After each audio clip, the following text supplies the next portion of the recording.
कोई नहीं कह सकता। लेटेस्ट राय क्या है? लेटेस्ट राय तीसरी वेव सितंबर में आ सकती है, मिड ऑफ सितंबर, लेकिन जरूरी नहीं आए।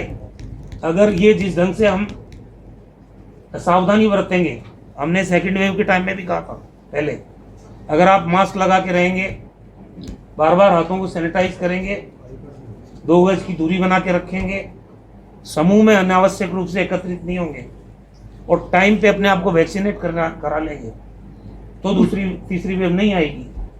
और लेकिन हम असावधानी करेंगे, लापरवाही करेंगे, तो फिर तीसरी वेव आ भी सकती है। हम खुद ही आमंत्रण दे रहे हैं। लोग लापरवाही कर रहे हैं, ये देख रहे हैं आप।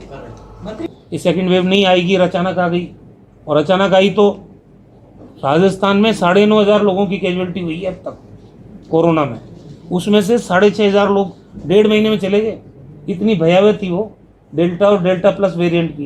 पहले हम यहाँ से सैंपल्स भेजते थे, भारत सरकार ने 10 जगह जीनोम सीक्वेंसिंग की काम तय कर रखे थे कि लेबोरेटरीज है जहाँ पे पूरे राज्य पूरे देश के भेजते थे।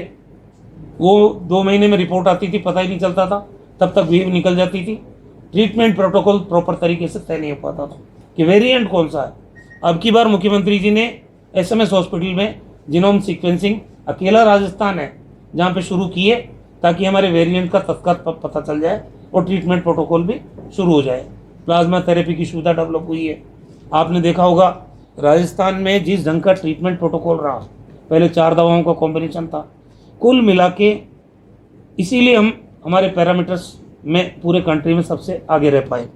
अब जो तैयारी है वो ये है कि राजस्थान के जितने बच्चों के अस्पताल हैं उनमें नियोनेटल इंटेंसिव केयर यूनिट हो, पीडियाट्रिक इंटेंसिव केयर यूनिट हो, SNCU हो, सब में बेड्स की वृद्धि कर रहे हैं।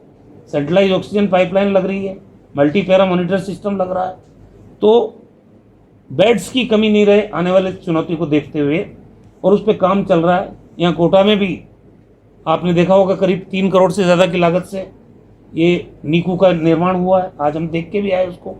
फर्दर उसका और बेड्स की इंक्रीज करने का काम चल रहा है। तो कुल मिला के जब कोटा की बात करें हम, या ICU के बेड 190 थे, वो बढ़ा के अब 50 और बढ़े, 290 बेड हो गए। ये नियोनेटल इंटेंसिव केयर यूनिट जिसकी मैं बात कर रहा हूँ नवजात शिशुओं के लिए, उसमें अब बेड कैपेसिटी हो जाएगी 258। पेडियाट्रिक इंटेंसिव केयर यूनिट में 263 हो जाएगी। ऑक्सीजन जनरेशन के प्लांट की कैपेसिटी यहाँ 650 सिलेंडर प्रतिदिन पैदा करने की थी पहले, अब उसको बढ़ा के 2,970 लगभग 3,000 सिलेंडर पर डे यहाँ ऑक्सीजन जनरेशन का हो जाएगा काम शुरू कोटा में। और 2 लिक्विड, एक लग चुका 20 KL का और एक 20 KL का प्रोग्रेस में है। ये दोनों लगने के बाद इनकी कैपेसिटी है 2200 सिलेंडर एक प्लांट की, तो 4400 सिलेंडर उससे हो जाएंगे, तो करीब 7,400 सिलेंडर। तो ऑक्सीजन की कोटा में कोई कमी, कोई चुनौती सामने आने वाले समय में नहीं रहेगी। सेकेंड वेव में हमने देखा था कि 3 मंत्रियों को मजबूरी में मुख्यमंत्री जी को दिल्ली भेजना पड़ा, क्योंकि सारे जितने भी मेडिकल लिक्विड ऑक्सीजन बनाने के प्लांट थे पूरे देश में, उनको अधिग्रहित कर लिया भारत सरकार ने, और वो फिर अलॉट करती थी कि इतनी ऑक्सीजन इस राज्य को मिलेगी। हमारी ज़रूरत 615 मैट्रिक टन की, और हमें उन्होंने दी 400 मैट्रिक टन। ऐसे टेलीफोन रात भर उठा रहे थे, अधिकारियों की टीम लगी टोटल ऑक्सीजन मैनेजमेंट में। अगर ऑक्सीजन की किल्लत से भर्ती मरीज मारे जाते तो राजस्थान की कितनी बदनामी होती और हमें भी कितना अच्छा नहीं लगता। उस परिस्थिति में हम गुजरे हैं।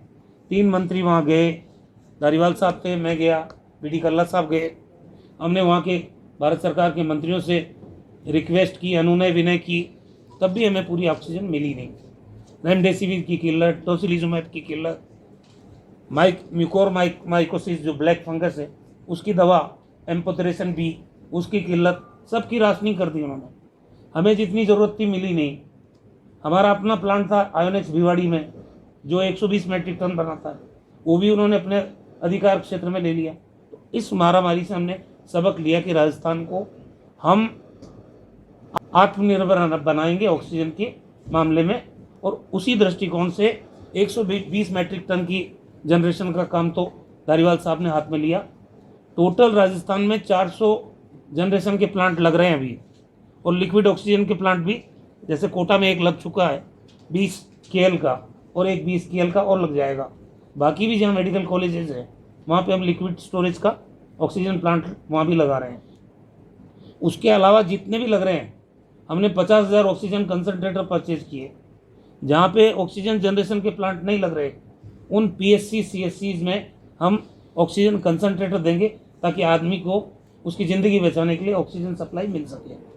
ये हवा से ऑक्सीजन बनाते हैं, आदमी के सपोर्ट में उसकी ज़िंदगी बचाने में काफ़ी कामयाब है। 1 टन ऑक्सीजन की हो जाएगी। अभी ऐसा लगता है कि थर्ड वेव, जैसा विशेषज्ञ चिकित्सक बता रहे हैं कि आ सकती है। पिछली बार भी ऐसे ही लगा था कि सेकंड वेव नहीं आएगी, और अचानक आ गई, और अचानक आई तो